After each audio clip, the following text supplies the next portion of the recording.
Stop for a moment and recall the last time you felt a genuine surge of gratitude, perhaps for a simple kindness or a moment of unexpected beauty.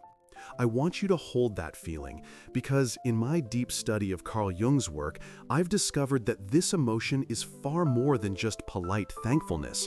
It's a profound psychological force that Jung saw as essential for wholeness, yet one that must be carefully balanced with our darker aspects. I've spent years analyzing Jung's case studies and personal letters, and what emerges is a stunningly nuanced view of gratitude, not as a denial of suffering, but as a conscious choice that actually strengthens our capacity to integrate our shadow.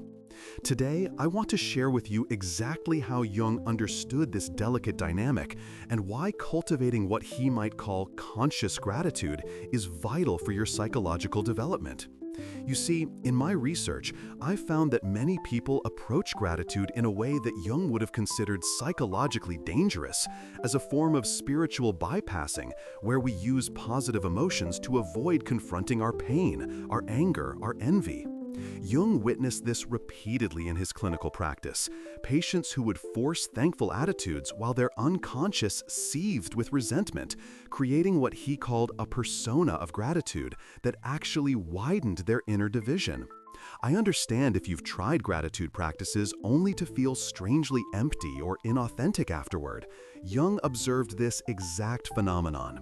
He recognized that when gratitude isn't rooted in the full acceptance of our entire being, light and dark, it becomes just another mask, another way to exile parts of ourselves that desperately need integration.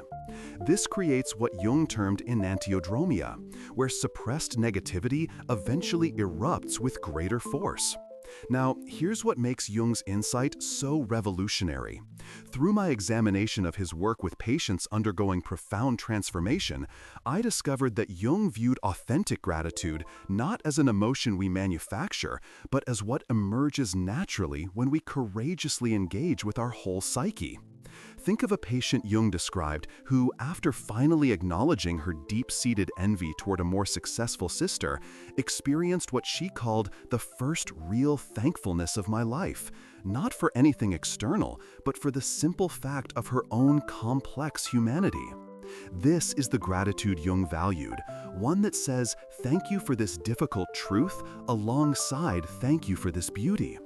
Jung discovered that when we approach our shadow material, our jealousy, our pettiness, our hidden aggression, with curiosity rather than judgment, something miraculous happens. Gratitude arises spontaneously for the richness of our own nature, for the incredible intelligence of a psyche that contains such multitudes. Let me share with you the practical method Jung developed for cultivating this balanced gratitude, which I've seen transform how people relate to their emotional lives. First, Jung advocated for what he called holding the tension of opposites, consciously acknowledging both your genuine thankfulness and your authentic dissatisfaction in any situation. For instance, you might feel grateful for your job while simultaneously acknowledging your resentment of its demands. And rather than choosing one over the other, you practice containing both. Second, Jung emphasized gratitude toward the unconscious itself, thanking your dreams, even the disturbing ones, for revealing what you need to see. Third, he taught his patients to develop what I call shadow-informed gratitude, specifically expressing thankfulness for the difficult aspects of yourself that are teaching you something essential. This isn't positive thinking, it's psychological work that honors the totality of your experience. What Jung ultimately wanted us to remember is that psychological wholeness requires gratitude that encompasses our entire being, not just the pleasant parts. When you practice this integrated approach, you'll discover that gratitude becomes not something you do, but something you are, a fundamental orientation toward life that can hold complexity without fracturing. Tomorrow, we need to explore a question that builds directly on this foundation. How can I cultivate gratitude without denying shadow? This is absolutely essential because, as Jung discovered, attempting gratitude while ignoring our darker aspects creates precisely the psychological splits that prevent wholeness.